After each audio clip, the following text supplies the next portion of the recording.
Chapter 6. Greetings, Mordred called to all the assembled parents and students from the castle steps.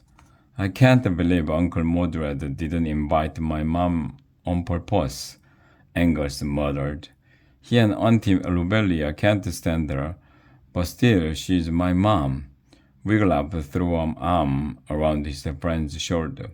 At least now you don't have to worry about her seeing you play the princess. Quiet, please, called Mordred. One of our students has written a welcome cheer. Eric? Erica stepped forward, holding two flags emblazoned with the DSA crest. Why was she scowling? Wiglaf wondered. She began cheering in a dull voice and waving the flags as if she barely had the strength to hold them. Welcome daddies, mommies too. DSA is counting on you to do what you're told, counting on you to give us your gold, give us your loot, and give us your stash. Give us your treasure chest full of cash. Give us your silver, your pennies too. We don't take checks or IOUs. So if your son likes DSA, it's time for you to pay. The parents clapped politely. That wasn't a cheer, whispered Wiglaf.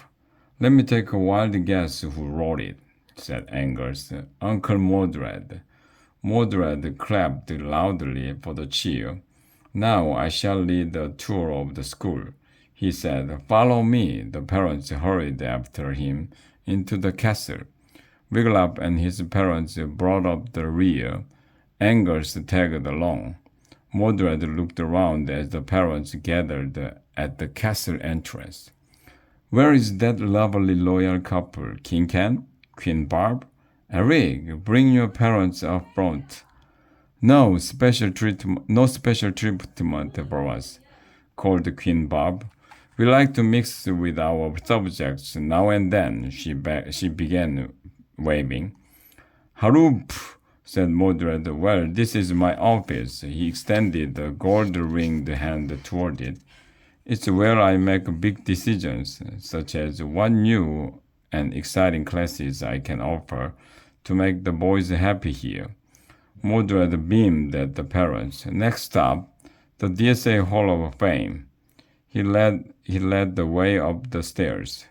Here are the statues of Sir Herbert Dungeonstone and Sir Ichabod Popquiz. Mordred spoke in hushed tones. Our noble founders. Queen Barb bent forward and squinted. Take a look, Kenny, she said. Don't they look like the thieves who stole all the funds from the home for aged knights? I say, cried King Ken. Mordred quickly slid between the statues and the king before he could get a good look. Falsely accused, Mordred cried. It wasn't all the funds. In any case, only what they could carry. Anyway, it's just one of those colorful myths that are part of the colorful history of our dear old school. Mordred sped up the tour, stopping only at the various classrooms. In stocking class, Erica demonstrated a super swarm crawl for all the parents. In slang class, Sir Mort had helped her perform a perfect belly buster, and in weapons class, she outdid every other student in sword play.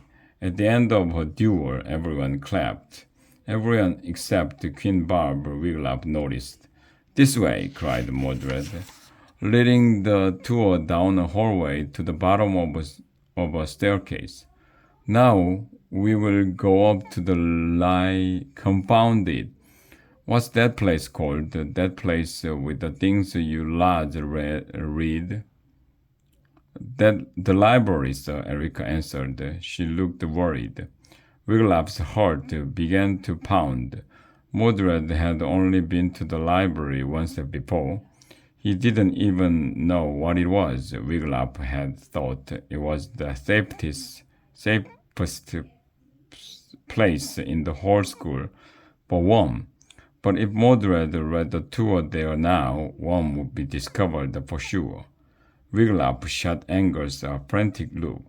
Angus shrugged helplessly. Mordred started up the stairs. Suddenly, Fingers called, "Knock, knock!" Mordred turned slowly. He stared at Fergus, his purple eyes bulging. Who's there?" said Mordred. "Donald!" cried Fergus. "Donald?" said Mordred. "Donald who?"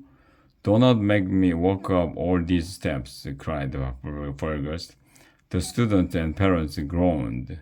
Mordred's eyes glowed purple with fury. But King Ken burst out laughing. "Jolly good joke. Must remember it. Babs?" "Heh heh," Mordred laughed weakly too. "Well, perhaps there are too many steps. I don't want to tire out our loyal visitors." His eyes lit up. "I've got it. I'll take you straight to the gift shop."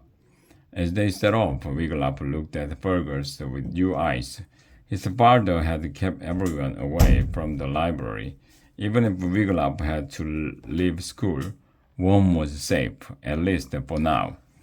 At the rear of the castle, the two were stopped at a wide doorway. Over it hung a brightly painted sign for Ye Old DSA gift shop. "Browse," said Mordred, waving the parents inside. "Shop. Enjoy, you two pupils. Tell your parents what items you want. I'm sure they will be glad to buy them for you." Erica was the first to drag her parents into the shop. Wiglaf, his parents, and Angus followed along. "A DSA eel juice mug," Erica cried. "Can I have it, Momsy?" She started scooping up DSA pennants and DSA notepads. "Here's a DSA quill pen. You'd like that, Momsy. And here's a DSA mead flask for you, Popsy." "Jolly good," exclaimed King Cat. "Darling, put those things back on the shelves," said Queen Bob quietly. "What?" said Erica. "Why?" Queen Bob sighed. "Aren't you ready to give up this silly notion of becoming a dragon slayer, darling?" "Never," said Erica. "I love it here. I've been future dragon slayer of the month more times than anyone. Right, Wiglaf? Right, Angus?" Both boys nodded. "We have some news for you, darling," said Queen Bob. "Isn't that right, Kenny?"